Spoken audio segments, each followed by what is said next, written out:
YouTube channel किस्से कहानियां में आपका फिर से स्वागत है। इस कड़ी में हम आपको सुनाएंगे बेताल पचीसी की पहली कहानी, पापी कौन। कहानी कुछ इस तरह से है कि काशी में प्रताप मुकुट नाम का एक राजा राज करता था। उसका वज्र मुकुट नाम का एक बेटा था। एक दिन राजकुमार राज्य के दीवान के लड़के को साथ लेकर जंगल में शिकार खेलने चला गया। घूमते घूमते उन्हें एक तालाब मिला जिसके पानी में कमल खिले थे और हंस किलोल कर रहे थे। किनारों पर घने पेड़ थे जिन पर पक्षी चहचहा रहे थे। दोनों मित्र वहां रुक गए और तालाब के पानी में हाथ मुंह धोकर ऊपर महादेव जी के मंदिर में चले गए। घोड़ों को उन्होंने मंदिर के बाहर बांध दिया। वो मंदिर में दर्शन करके बाहर आए तो देखते क्या हैं कि तालाब के किनारे एक राजकुमारी अपनी सहेलियों के साथ स्नान कर रही है।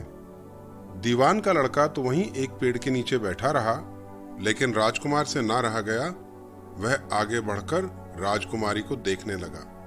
राजकुमारी ने भी उसकी ओर देखा तो वह उस पर मोहित हो गया। राजकुमारी उसकी तरफ एकटक देखती रही। फिर उसने क्या किया कि अपने जूड़े में से कमल का फूल निकाला, कान से लगाया, दांत से कुतरा, पैर के नीचे दबाया और फिर छाती से लगा अपनी सखियों के साथ चली गई। उसके जाने पर राजकुमार निराश हो गया।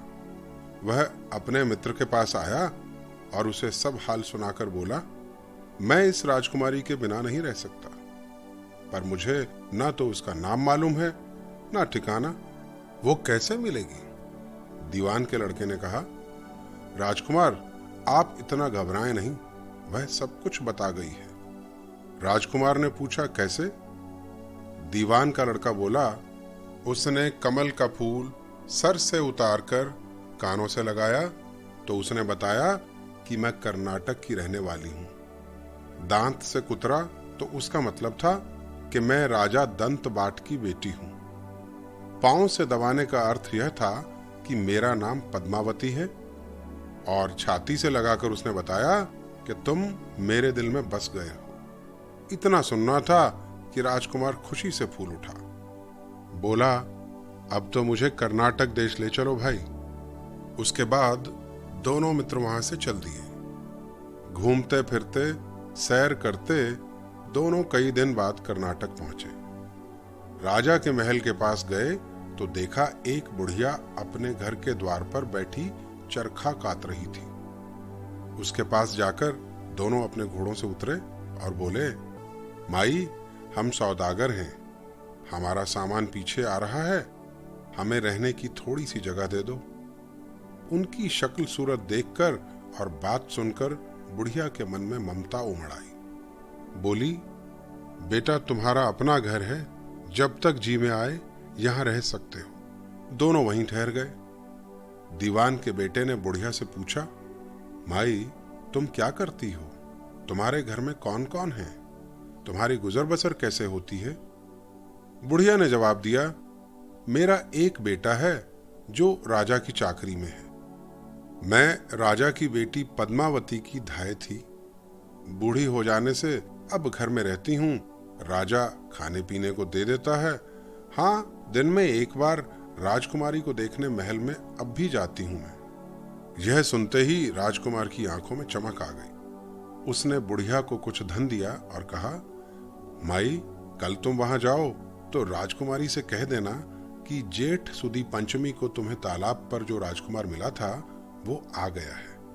अगले दिन जब बुढ़िया राजमहल गई तो उसने राजकुमार का संदेशा राजकुमारी को दे दिया। सुनते ही राजकुमारी ने गुस्सा होकर दोनों हाथ पास में रखे सफेद चंदन के ढेर में लपेटकर बुढ़िया के गाल पर तमाचा मारा और कहा, मेरे घर से निकल जा। बुढ़िया ने घर आकर सब हाल राजकुमार को कह सुनाया। राजकुमार हक्का बक्का रह गया। तब उसके मित्र ने कहा, राजकुमार आप घबराएं नहीं, उसकी बातों को समझें। उसने 10 उंगलियां सफेद चंदन में लगाकर मारी। इस बात से उसका मतलब है कि अभी 10 रोज चांदनी के हैं। उनके बीतने पर मैं अंधेरी रात में मिलूंगी। 10 दिन के बाद बुढ़िया ने फिर राजकुमारी को खबर दी, तो इस बार उसने केसर के रंग में 3 उंगलियां डुबोकर उसके मुंह पर मारी और कहा, भाग यहां से। फिर से बुढ़िया ने आकर राजकुमार को सारी बात सुना दी। राजकुमार शोक से व्याकुल हो गया।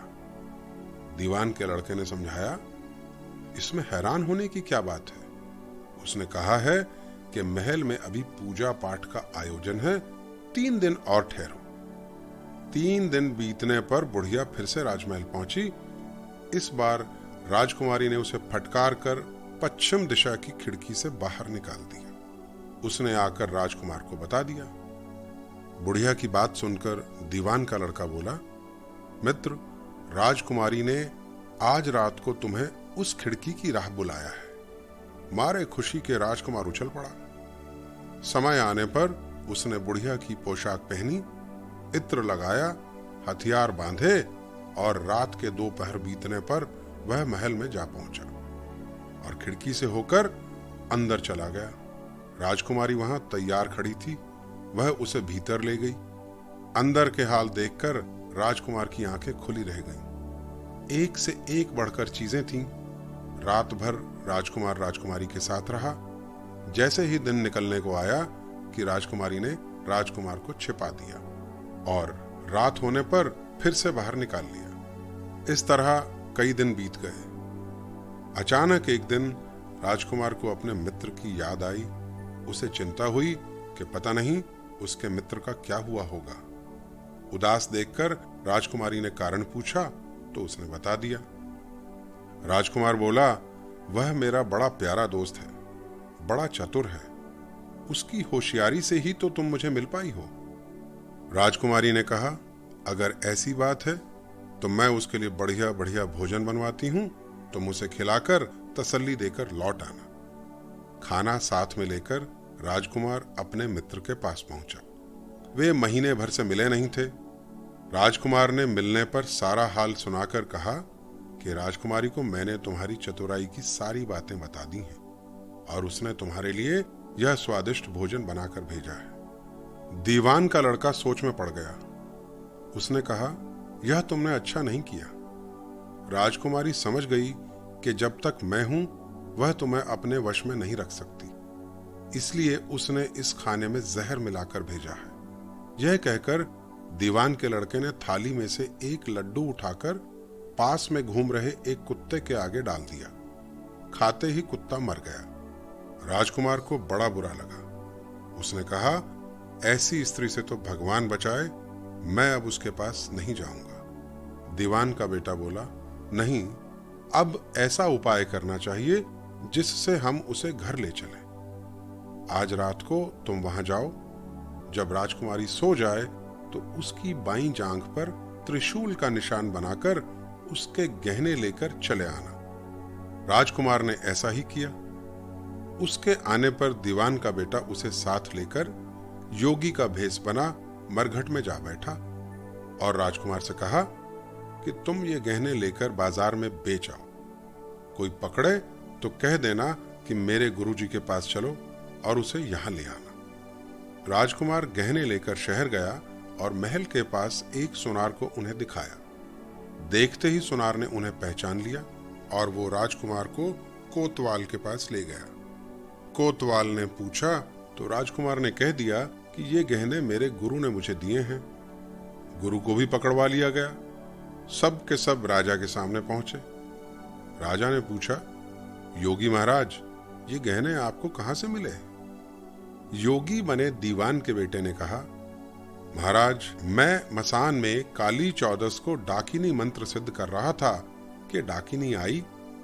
मैंने उसके गहने उतार लिए और उसकी बाईं जांघ में त्रिशूल का निशान बना दिया। इतना सुनकर राजा महल में गया और अपनी रानी से कहा कि पद्मावती की बाईं जांघ पर देखो कि त्रिशूल का निशान तो नहीं है। रानी ने देखा तो निशान मौजूद था। राजा को बड़ा दुख हुआ।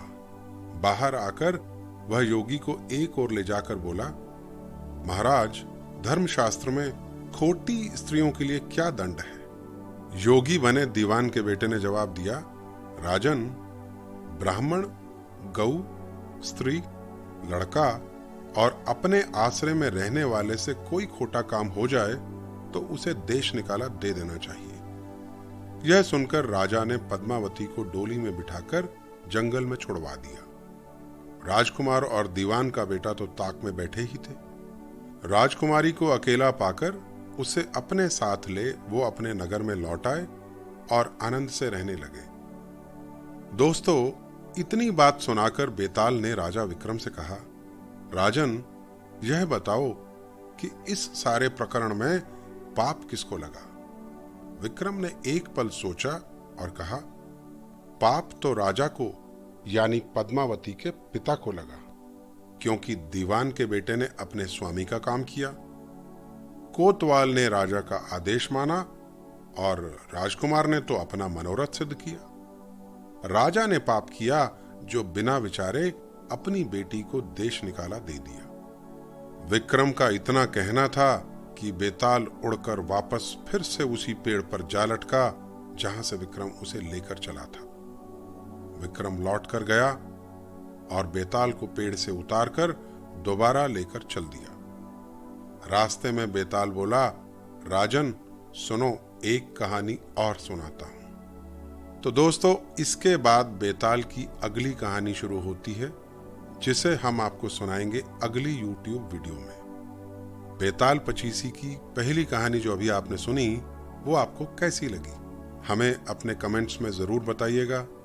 और अगर हमारा ये प्रयास अच्छा लगे तो इस वीडियो को लाइक व शेयर कीजिएगा और हमारे चैनल को सब्सक्राइब करना मत भूलिएगा। बेताल पचीसी की दूसरी कहानी हम जल्द लेकर आ रहे हैं आपके लिए। तब तक इंतजार कीजिएगा और खुद का व अपनों का ख्याल रखिएगा।